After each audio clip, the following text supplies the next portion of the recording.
There was a time when the oceans felt wider, quieter, almost untouched by the rush of the world above. In those early years of the 20th century, ships like HNLMS Java were built not only for war, but for presence, for movement across distances that felt endless, for journeys that unfolded slowly beneath the open sky. Java entered the water with a quiet grace. Her long, steady hull cut cleanly through the sea, her structure balanced between strength and elegance. She was not rushed into existence. She was crafted piece by piece by hands that understood both precision and patience. Steel plates were fastened together with care, forming a body that would one day carry lives, stories, and silent hopes across distant waters. To those who served aboard her, she became more than a vessel. She became something familiar, something constant. Days on the ship followed a gentle rhythm. The low hum of engines, the soft roll of waves, the distant horizon stretching endlessly in every direction. Life aboard Java was simple in many ways. Meals shared in narrow quarters, quiet laughter echoing along metal corridors, letters written slowly, thoughtfully, often under dim light. At sea, time moves differently. It softens, it stretches, it allows space for thought, for memory, for quiet moments that pass almost unnoticed. And for a while, Java lived in that calm. But beyond the horizon, the world was changing. As tensions grew and conflicts spread across continents, even the far reaches of the ocean could not remain untouched. Orders became sharper, movements more deliberate. The calm routine of the ship gave way to a quiet awareness. Something heavier, something approaching. Water began to claim her, slowly rising, filling spaces that had once held life. The sounds of the ship, the engines, the footsteps, the voices began to ebb. And then, with a quiet inevitability, Java slipped beneath the surface. There was no final roar, no dramatic end, only silence. More than 500 lives disappeared with her into the dark. And in that moment, the ocean closed above them, gently, completely. Time passed. Years turned into decades, and the world above the sea moved on. New ships were built. New stories were told. The memory of Java grew softer, like something spoken of less often, yet never entirely forgotten. Beneath the surface, however, nothing hurried. The wreck of Java rested in stillness, deep within the Java Sea. There, in the cold and the dark, time did not erase. It only changed. Metal slowly weakened. Surfaces softened. Marine life began to settle, gently weaving the ship into the quiet landscape of the ocean floor. Eventually, people began to search, not out of urgency, but out of remembrance.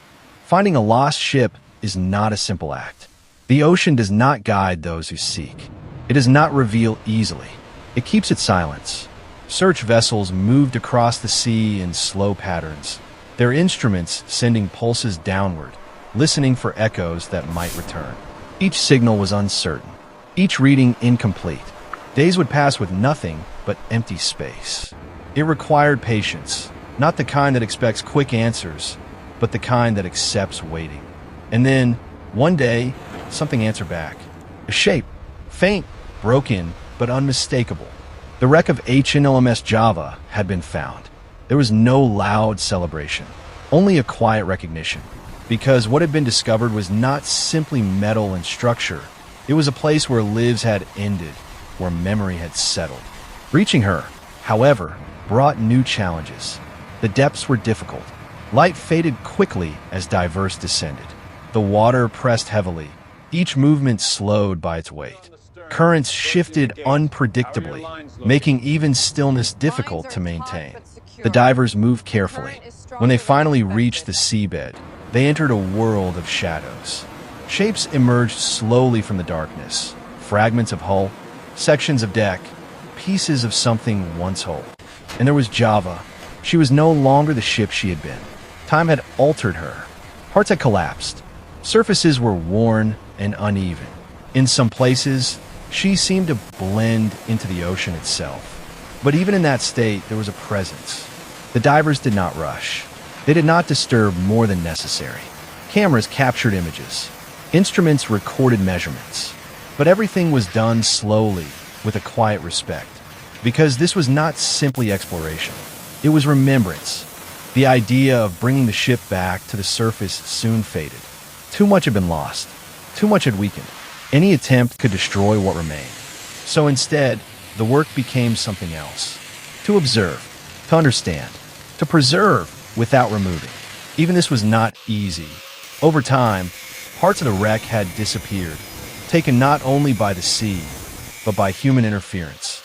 Sections were missing, gaps where history had once existed. Each visit felt fragile, like holding on to something that could slip away at any moment. And so the work continued, gently, like walking through memory. If the ship could not return, then its story could. That became the quiet goal. Restoring HNLMS Java did not mean rebuilding her in steel. It meant bringing her presence back in another way. Through memory, through understanding, through careful reconstruction of what once was. Researchers began their work far from the ocean. They gathered what remained. Old blueprints, faded photographs, scattered records. Nothing was complete. Many details have been lost, but each fragment carried something valuable. Slowly, these pieces were brought together. Engineers studied the structure. Historians traced the timeline. Each detail was examined, compared, considered. There was no rushing this process. It unfolded gradually, like a story being remembered after a long time. Digital models began to take shape. Lines were drawn carefully, guided by both data and imagination. Missing sections were reconstructed based on logic and comparison. The ship, though no longer whole in reality, began to exist again in another form. At the same time, the human side of the story returned. Names were recovered. Lives were remembered. The sailors who had once stood on the decks of Java were no longer just numbers and records. They became people again. Individuals with stories, with families, with moments that had once mattered deeply. Museums created spaces to hold these memories. Visitors would enter quietly, moving through exhibits that told the story not loudly, but gently. Models of the ship stood still, carefully crafted. Images of the past were displayed with soft lighting. Words were simple, respectful. There was no need for dramatization. The story carried its own weight. Some visitors lingered longer than others. Some stood in silence, reading slowly, absorbing what they could.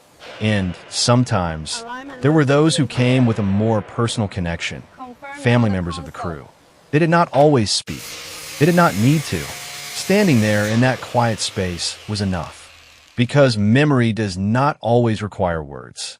In the end, the restoration of Java was not about bringing her back to the surface. It was about ensuring she was not lost to time. And in that, something meaningful was preserved. Today, HNLMS Java exists in two quiet worlds. Deep beneath the sea, she rests where she came to stillness. The water moves gently around her. Darkness surrounds her. Time passes differently there, slowly, almost without meaning. And above, she exists in memory, in carefully told stories, in reconstructed images, in the quiet understanding that something once lived, moved, and mattered. There is a softness to the way her story remains. It does not demand attention. It does not rush to be heard. It simply stays, like the sound of distant waves at night, like a memory that returns slowly, gently, without force. HNLMS Java no longer sails, but she is not gone. She rests, and her story continues softly, patiently, like a lullaby carried across the sea, reminding us of what once was, and of the quiet importance of remembering.